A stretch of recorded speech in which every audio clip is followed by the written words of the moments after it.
Right, take 4. Please, can you stop switching off, please, camera? Because it's really starting to do my head in. I'm just checking that the camera's still recording. Yeah.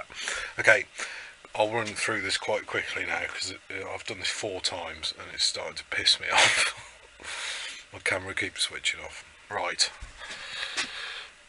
I've decided to build a new engine for my car, which is a Volvo 240 GL 1991. It's got a b230ft engine in, the turbo engine from a 940. It's pretty much standard apart from the chips and the side exit exhaust and the giant intercooler.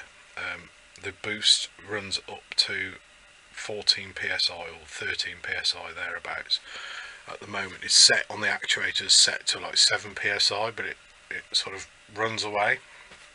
It's always done it and it's not a problem really, so it's sort of like turbo plus but a happy accident. Anyway, so I'll show you what I've got. Right, so I'm going to film this from the back of the camera because it keeps switching off. I need to buy a new camera. I think this is doing my... I've got 3 fucking digital cameras. I bought 3 cards off eBay, and basically a lot of shit you buy on eBay now is just utter shit. I bought some batteries the other day and they've just basically a battery case with a tiny little battery inside, and I fucking said to the bloke like these batteries are shit, and he sent me the money back saying, oh, you can keep the batteries, just here's your money back, just, you know, hoping that I was going to give him good feedback. And I went through all my feedback the other day on eBay, and I thought, fuck this, I'm going to give him negative feedback because this thing was shit. I don't care that he sent me the money back, that was up to him. And he sent me a message saying, please can you leave me neutral feedback, I'm selling these for a friend of mine. And I looked on his feedback and he's got loads of negative feedback for these shit batteries. And I was like, no mate, you're ripping people off with your crappy fucking waste of fucking resources product. You might as well just fucking ultra-fire batteries. Like, what a waste. Is that's come all the way from China and it's just fucking pointless. A whole lorry container of them, fucking just shit fake batteries. It's the same with these memory cards. They're just fucking little bits of plastic with a tiny weeny like 16 meg chip in or something like that. And they're supposed to be like 32 gig. And you think, what? How do these people not fucking get closed down? They just carry on selling crap. And when you complain, they send you money back. They send you money back and say, just here's your money back. Just keep your mouth shut and let me carry on selling this fucking shit. Well, not anymore, YouTube. Not anymore.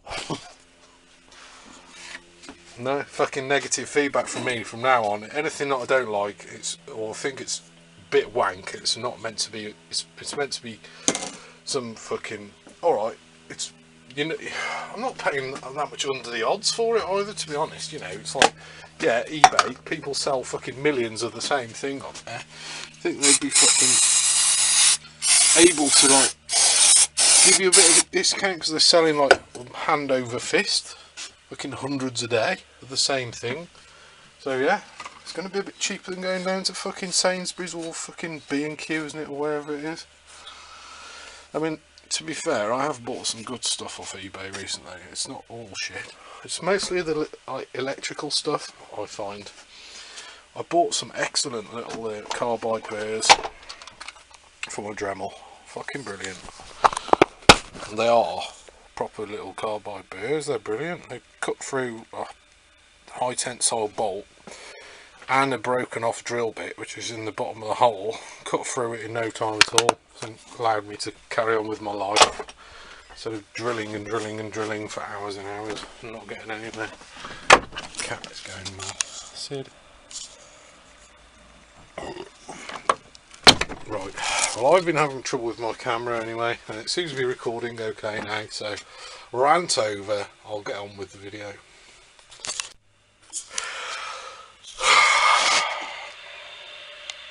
Right, I figured out what's wrong with my camera. Whenever I put it up on there to stick it somewhere to turn this way so I can film just me gibbering at the camera. It just switches off and it doesn't record what I've just recorded. It doesn't save it to the card. And I think what it is, it's this magnetic, I'm not 100% sure, but I think it's this magnetic strip here that's somehow like fucking up the camera altogether. Anyway, so I won't do that again, which is what I've been doing. Right, so as I was saying, as I've been saying for the last hour, right, red block engine, refreshed, fucking dog dish flywheel, needs holes drilling in it, got that as a pattern, that's got a tone ring on it, get the holes drilled. Cylinder head, cleaned it up, polished the bowls, polished the runners, got a fucking thing off a guy called Nicholas on eBay, a flange, that's going to be a tubular manifold to go on there, and then 15G turbo, cleaned that up, opened up the wastegate, move my hands in order to make it open that up, polish the inside, got a brand new cartridge to go in there, I've got an A-cam, that's the A-cam there, and what else, cleaning up the valves, I'm going to lap the valves, I'm going to skip, I'm going to do a fucking farmer's skim on it. So basically you're going to get a big block of iron and a flat piece of like hot steel plate and some wet and dry, and just tidy that up, because it's a nice clean head actually. It's one of the best ones I've ever seen. In fact, it's got no corrosion, or barely any corrosion at all on the usual spots, so that should be fine. What else? Oh yeah, I've got some big ass injectors, some CFI injectors. I think they're like 450 cc's instead of 330, so they're a significant improvement over the stock injectors, so there should be plenty of fuel available. I've also got a Mega Squirt here which belongs to Grizz at the moment, and it's been in this shed for years. It's a plug and play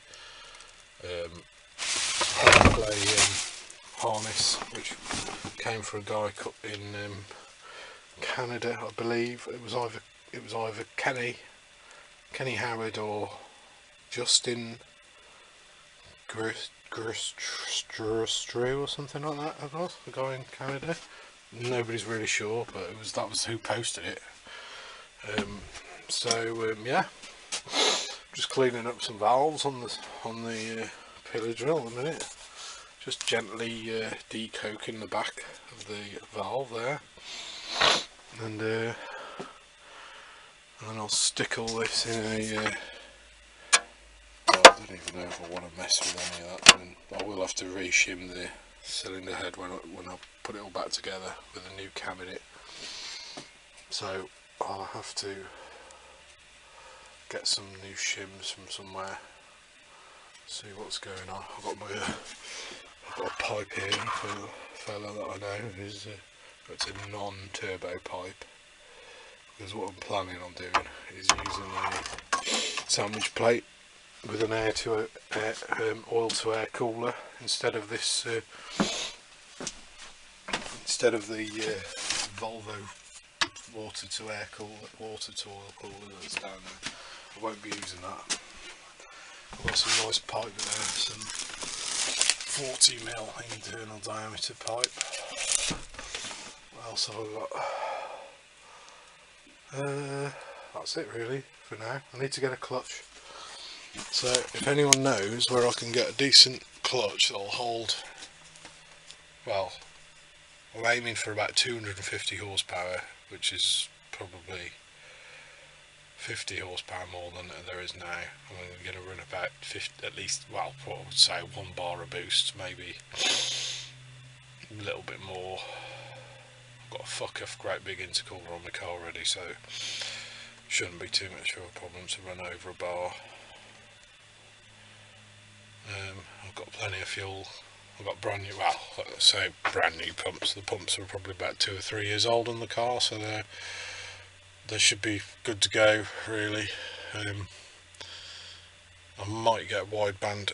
It's all money, isn't it? I might get a wideband sensor on there, or when I build the car up, I'll just take it up to somewhere nearby that's got a rolling road and get them to stick a gas analyzer up it and make sure that it's not running lean.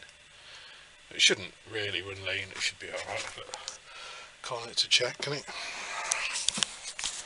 That's it. I'll keep you posted.